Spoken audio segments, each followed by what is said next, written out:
The Johnson's Wax Program with Fibber, MCGee, and Molly.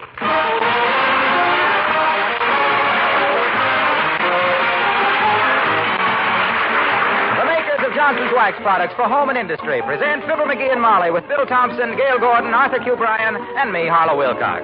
The script is by Don Quinn and Phil Leslie. Music by the King's Men and Billy Mills Orchestra.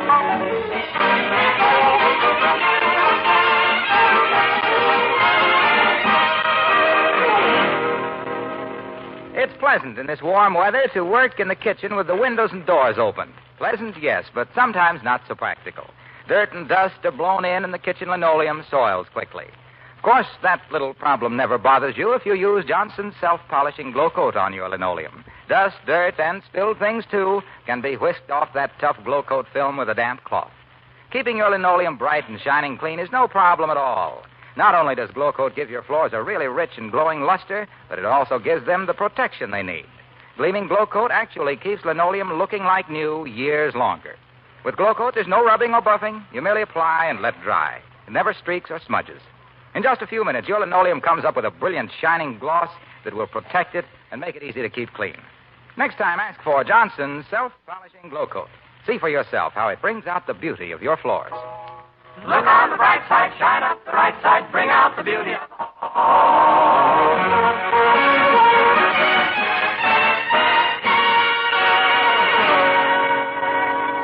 Anytime you see a book on the table at 79 Wistful Vista with lipstick on it, it's because the original owner has kissed it goodbye. And here, perusing a book inadvertently left by a friend, we find a charter member of the BBOTMC, the Borrowed Book of the Month Club. Mr. MCGee of Fibber, MCGee, and Molly.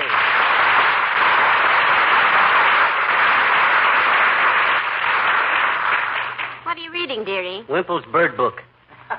He left it here last night, and you never read such a miss of mass information in your life. It's awful. Well, if it's that bad, why do you read it? It's so garbled, it fascinates me. This book has got more wrong answers than a nervous housewife on Take It or Leave It. Look at the title, even. American Birds and Their Habits. They can't even spell habits, you see? Where? There. Oh, that word isn't habits, dearie. It's habitat. Oh. Well, what I want to know is what their habits are. Who cares where they have their habits at? Any bird lover who reads this would throw eggs at the publisher. Say, when did you become such a bird lover? Ever since the first time I had quail with wild rice. What particular statement in that book are you quarreling with? Well, listen to what it says about the feeding habitats of the pelican. All right. It says the pelican feeds occasionally on other things besides fish, but it definitely prefers marine life. Now, that is ridiculous. Why is it? There ain't a pelican living that could get in the Marines. Why? They even turned me down twice. Dearie, that isn't what that means. Huh? Besides, I think you're being too critical. After all, you're not much of an expert on bird life. Who ain't? You ain't. Huh? I mean, you aren't. Oh, the heck I aren't. Who was it worked his way through high school raising baby chicks and even invented a slot machine that would dispense them 2 for $1? And who was it that a chewing gum took his idea and beat him to the patent office? What chewing gum? Chiclets. That's why I say these people are like these... Come in. Oh, it's Wallace Wimple. Hi, Wimp. Hello, Mr. Wimple. Hello, folks. We were just reading your bird book, Mr. Wimple. Hope you don't mind. Oh, not at all, Mrs. McGee. I'm glad to know where I left it. I'm afraid I was rather upset when I left here last night. Yeah, we noticed that, Wimp. Why? Did I do something? Well, we had the radio turned on to a political rally. Oh, I remember now. A deep voice snarled, "Wallace is going to get the beating of his life." And I went right out the window. Yes. Silly me. Hey, how are you getting along these days with her, Wimp? You mean Sweetie Face? My big old wife?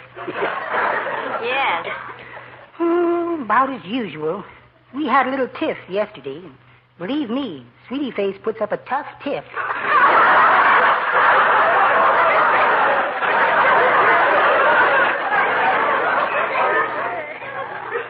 What was it about, Wimp? Oh, it was nothing, really. No? She came back from downtown with a new hairdo and asked me how I liked it. Then? And I told her. Frankly, Sweetie Face, I said, it looks like an explosion in an Excelsior factory. I said, or a crew haircut with mutiny on the poop deck. I don't blame them for dyeing your hair, I said, but they waited too long to embalm it. Oh, no. Mm-hmm. And then out loud, I said, it looks simply beautiful, dear. My gosh, how could she object to that? Oh, she knows me so well. She ignored the compliments on my lips and tried to slap the expression off my face. When I ducked, Oh, speaking of ducks, did you enjoy reading my bird book? Yeah. No. What? Confidentially, Wimp, this book is fuller of tripe than the inside of a cow. Oh, I beg your pardon, Mr. McGee. This is the finest bird book there is. This is the authority on birds. It tells about the dodo bird disappearing, the migratory habits of the snow goose, Yeah. how the passenger pigeon became extinct. Wait a minute. What was that again? You mean about the passenger pigeon? Yeah, that. Well, it says on page 49, and I quote, The passenger pigeon, which once swarmed over the North American continent by the millions, has become completely extinct. The last known passenger pigeon died in the Cincinnati Zoo in 1914. Exactly. That's just what I mean. That is a falsehood. What do you mean, McGee? I mean, I saw a passenger pigeon today. I've seen one every day for weeks. Oh, my goodness, Mr. McGee, if what you say is true... And it is. If you actually saw a real live passenger pigeon, why, any zoo in the country would pay thousands for one. You mean thousands of money? Thousands of dollars for one pigeon, Mr. Wimple? Are you sure it was a passenger pigeon, McGee? Why, sure, I'm sure it was a passenger pigeon. Hey, if they're worth that kind of dough, I could trap that thing and sell it for... Oh, my gosh. Where's my hammer? Where's my tools? I got to make a trap. Where's my screwdriver? I don't know, Mr. McGee. I'm just a guest here. Oh, I know. I left it right here in the hall closet. Now, don't open that door, McGee.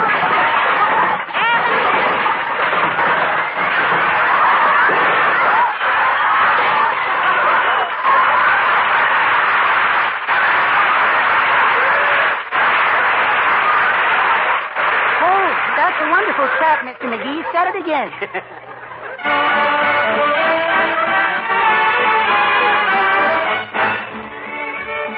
Billy Mills in the orchestra and Little White Lies.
You work so fast. I got to work fast, kiddo. I got to get a trap ready for that passenger pigeon before somebody else does. And it's all over town now. The pigeon? No, the news. Winkle's been telling everybody, and I've already had a call from the zoo and one from the bird editor. I'll get it. That'll be another 79 Wistful Vista, Molly McGee speaking. Yes? Oh, yes, he saw one, and he plans on trapping it this afternoon. What? $3,000?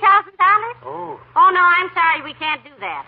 Thank you for calling anyway. Goodbye. Hey, who was that? That was the State Ornithological Society, offering $3,000 if you catch a passenger pigeon. Oh, my God. They wanted you to write them the minute you trap it, but we couldn't possibly do that. Why not? Because I can't spell ornithological, and neither can you. That's very good reasoning. We'll sell it to Zoo. Z-U. Boy, oh, boy, I knew the minute I saw that passenger pigeon. Oh, hey, I better get busy. Come in. Oh, it's Mr. Williams, the weatherman, McGee. Do come in, Mr. Williams. Thank you, Mrs. McGee. Hello, McGee. Hi, Foggy, old man. I hope you don't mind if I go on working. No, not at all. Is that a pretty good saw you have there? Of mine? Well, it's all right, but next time get one with a heavier blade, boy. This would be okay for slicing bananas, but for sawing wood like this with nails in it, it's a little frail. Thank you. May I ask what you're building? A pigeon trap, Mr. Williams. Know anything about pigeons, Fog? No, not very much. Although, like so many boys, I once raised homing pigeons. I once owned Featherling's Pink Nose the Fourth. World's champion 4 times. Heavenly days. Isn't that wonderful? Wasn't it? Yes. Then in 1942, I raised carrier pigeons for the United States Navy. Several of my birds were repeatedly promoted. One of them became a rear admiral. Must have been a fine democratic sight to see lieutenant commanders kneeling down to salute the pigeon. Yes. Yes. But the greatest value I found for pigeons was their use in carrying weather information from one isolated post to another when I was in Australia. Australia, how interesting. Did you see any kangaroos? Oh, yes. Yes, I boxed 3 rounds with one every morning. But I found the ostriches more intelligent. I brought one home as a pet. He broke his neck one day in New York. Oh. Subway accident? No, he got frightened on Broadway and tried to stick his head in the sidewalk. Well, I better let you get back to work, McGee. Good day, probably. So long, Foggy.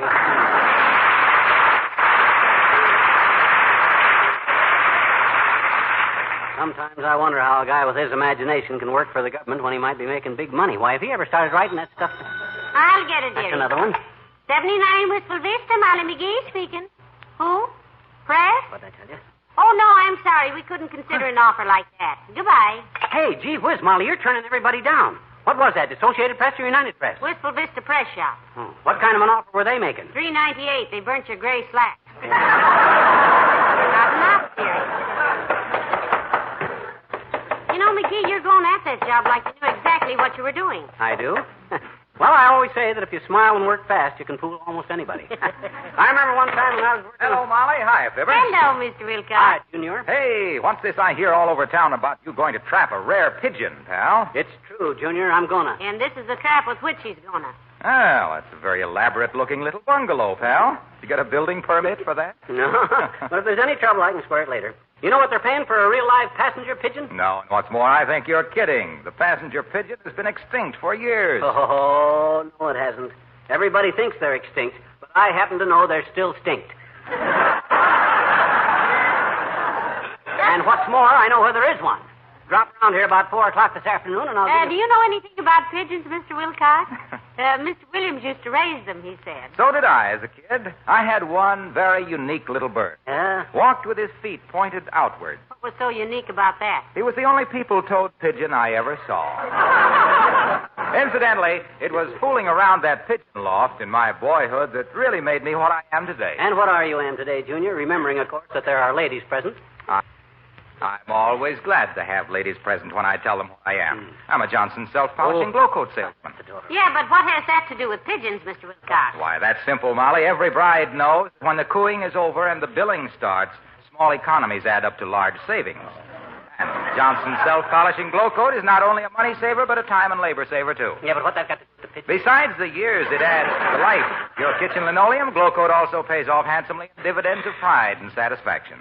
Pride in a gleaming, well-kept kitchen, and the satisfaction of knowing that glow coat's tough wax film is guarding your linoleum floor coverings against dirt and dust and filth. Yeah, but those pigeons you raised, we were talking about. Absolutely, pal. When I think of the happy years I've spent selling glow coat, I realize how much I owe to those little pigeons of mine. Oh, how cute. Bless their little hearts. Yeah. May I use your phone? Help yourself, Mr. Yeah, Wilcox. go ahead. I owe you a nickel anyway. Thanks. Hello, operator. Wistful Vista 1096, please. Hello, Mrs. Wilcox. This is Harlow Wilcox, the Johnson's Glow Coat representative, your husband. Look, baby, I'm taking you out to dinner tonight. I know, but I'm hungry for some squab. See you at 6. Goodbye. So long, folks. Goodbye.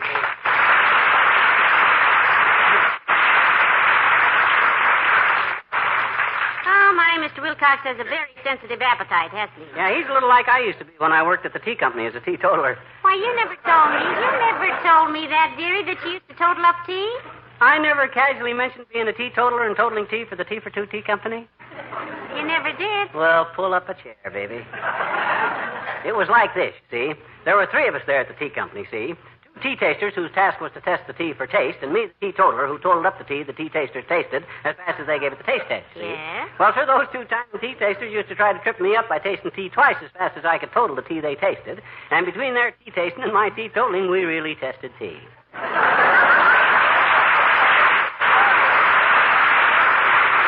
They'd taste it, toss out the tea that tasted bad, while I totaled the tea that tasted good, while the 2 tea tasters tasted more tea, and between the tea tasting and the tea totaling, the toe teetling, the tea testing, the tea timing... Hold it, dearie, hold it. Company, come in. Oh, hello, Dr. Gamble. Come on in. Hello, Molly. Hi, short subject. Hey, what's going on around here? Well, you must be the only one in town who hasn't heard, Doctor. Himself here's about to trap a passenger pigeon this afternoon. Oh, stop. Even little fall guy here knows there aren't any more passenger pigeons. They've been extinct for years. That's what you think, Doctor. You and everybody else. But I happen to know they're not extinct. I happen to know they're still stink. He's going to prove it, too, Doctor, by catching one. He's got a great big trap. He has indeed. He's got the great biggest trap in town. And the loudest. And the hardest one to shut. And the one... Oh, she means this pigeon trap I'm building, Fatso. Oh, so that's a pigeon trap, is it? Yeah.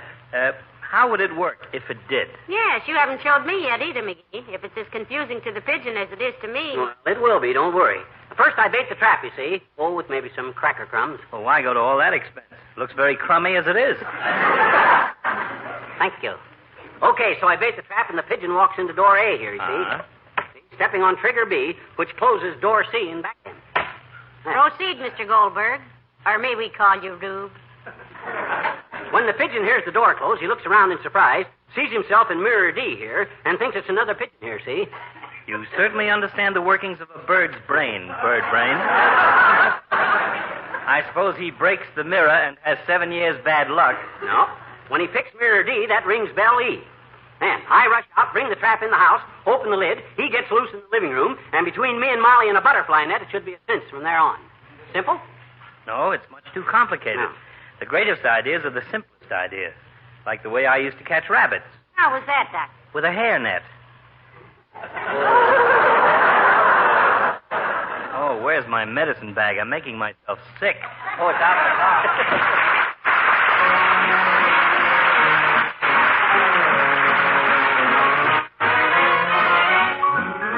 The King's Men and the Dicky Bird Song. A dicky bird whispered, haven't you heard? Spring is here, spring is here, spring is here. A little crow sang a happy hello, my favorite time of the year. A little frog sang a solemn song, lose your blues, lose your blues, lose your blues. And you and I fell in love in reply on hearing the dicky bird's news. If you have to look around to find a reason for such a wonderful thing, you could blame it on the sentimental season. Falling in love is done in the spring. The bobolink looked at us with a wink, and a boy and a girl, nothing wrong. When you're in love, you'll go swinging on, singing a dicky bird song. Spring is here. Spring is here. Spring is here. A dicky bird whistled, haven't you heard? Spring is here. little crow sang a happy hello, my favorite time of the year. A little frog sang a song of love. Lose your blues, lose your blues, lose your blues, lose your blues. And you and I fell in love in reply on hearing the Dicky Bird's news. If you have to look around to find a reason for such a wonderful thing, you can blame it on the sentimental season. Falling in love is always the thing to do in the spring. La-la-la-la-la-la. The bobolink looked at us with a wink. And a boy, nothing wrong. When you're in love, you'll go swinging along, singing a Dicky Bird song.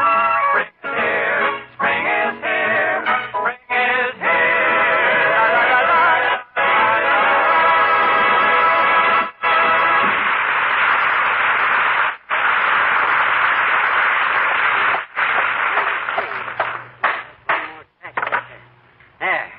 There's the trap ready to set, Molly. Boy, oh boy, imagine picking up a fast $10,000 just for bagging one pigeon. Well, it's nice, but do you think a bird in hand is worth two people like us spending so much time? Hey, what time is it?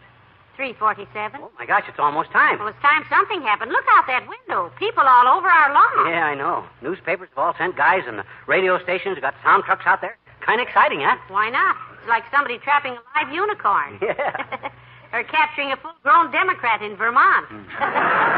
Heavenly days, a pigeon that's supposedly been extinct since 1914. Oh, my gosh, another newspaper photographer. I've been famous for 2 hours now, and I'm getting sick of it already. You are not. Oh, you're loving every minute of it. You said it. Come in. Oh, my goodness, it's the old-timer. Hello there, Mr. Old-Timer. Oh, hi, old-timer. I haven't got time right now to bat the fat, so if you... What's all the excitement, kid? Huh? Yard's full of cameramen, newspaper reporters, and the flower bed's full of people. What's all the excitement? Well, himself here's going to trap a rare pigeon, Mr. Old-Timer. Pigeon, eh? Yeah, a rare pigeon. Papa used to raise pigeons when I was a lad. Is that so? Even now, when I wake up in the morning, I can imagine I hear 'em, hundreds of pigeons fluttering past my window, murmuring, A.M., A.M., A.M. A.M. What kind of pigeons were those? Morning doves, Johnny. Afternoon doves go P.M., P.M., P.M. Well, the one that he's after is a passenger pigeon, Mr. Old-Timer. Probably the last and only living one in the world. Yeah, worth a pile of dough, too, old-timer. Everybody thinks the last known passenger pigeon died in the Cincinnati Zoo in 1914. Yes, I know, Johnny. July 5th, 5:36 in the evening. Well, how do you know so much about it? I was there, daughter. I was the bird head keeper at the Cincinnati Zoo at the time. You mean the head bird keeper? I mean the bird head keeper. Oh. Used to comb and brush all the little heads. Millie was my favorite, too. Millie. That was the passenger pigeon, kid. Smartest bird I ever took care of. Smarter than a human being in lots of ways. What you mean? Well, for instance, I hold out my finger like this. Can you jump up and balance on it for 15 minutes just by wiggling your tail? Well, no, but... Poor little Millie. Sure busted me up when she passed on. But I give her the finest funeral any pigeon ever had. American Legion marched, the Shriners drill team done maneuvers with bird calls, and thousands of school kids line the streets waving little Harvard pennants. Harvard pennants? Why not American flag? This was the 5th of July, daughter. You ever try to buy an American flag on July 5th? Now, just a darn minute, old-timer. I was in Cincinnati that week, and I don't remember anything about that like that. Johnny, you ought to. You was responsible for Millie's passing. How was I? Well, sir, there was a vaudeville act in town that week called MCGee and Nittany. Oh, MCGee and Nittany. Oh, that's right, MCGee and Nittany. Snappy songs and witty sayings. Carried our own cyclorama and a magenta spot, and we opened Now, one... quiet, dear. Huh? I want to hear about little Millie. Go on, Mr. Old-Timer. Thank you. Well, it seems like little Millie, out for an hour's exercise, had been seen flying through the alley back of the theater and heard part of the act. And that done it. Done what? She beat herself to death against the stage door trying to reach that corn. Shame on you, Johnny, and so on, Doris.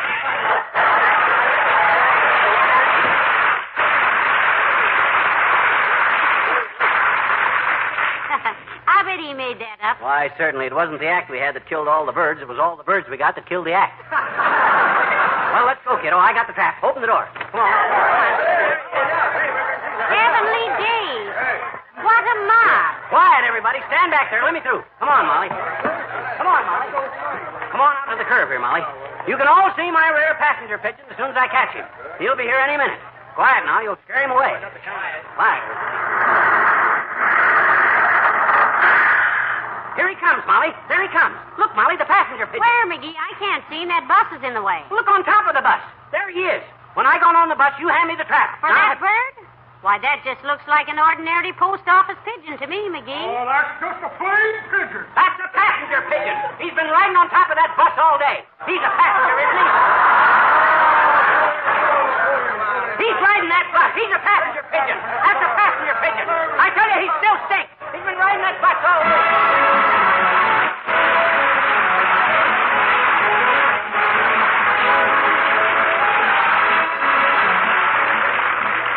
A few minutes and a bit of Johnson's self-polishing glow coat is the investment. A bright, shining kitchen linoleum is the return on that investment. It's as simple as that. Glow coat shines as it dries. Without rubbing or buffing, your kitchen linoleum will sparkle and gleam with a new lustrous beauty. Colors will seem fresher and more brilliant. The whole room will be a brighter, more pleasant place to work. Johnson's self-polishing glow coat will protect your valuable linoleum from wear, too. That tough coat of gleaming wax adds years of service and beauty. Then, too, a floor protected by glow coat is so easy to keep clean. Once over lightly with a damp cloth will whisk away all dust, dirt, and spilled things. Next time your kitchen linoleum needs attention, invest a few minutes and a bit of Johnson's self-polishing glow coat.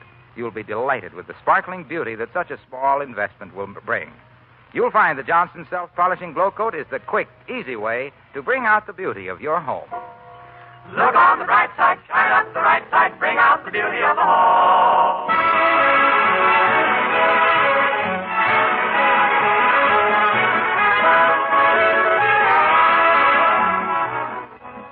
I think of the dough we could have made. How famous we could have been. It's disgusting. Oh, now don't worry about it, dearie. Well, this don't throw me, kiddo. I'll make a comeback. I can hold my head up. I can still smile. Good. You taught me one thing, though. That old saying is so true. Never count your pigeons until they're catched. Don't you get it, Molly? Jiminy, I says, don't... It ain't funny, McGee. I'll say it ain't. It's disgusting. Good night. Good night, all.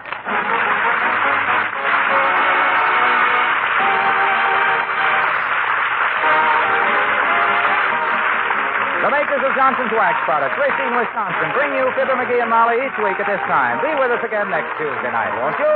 Good night.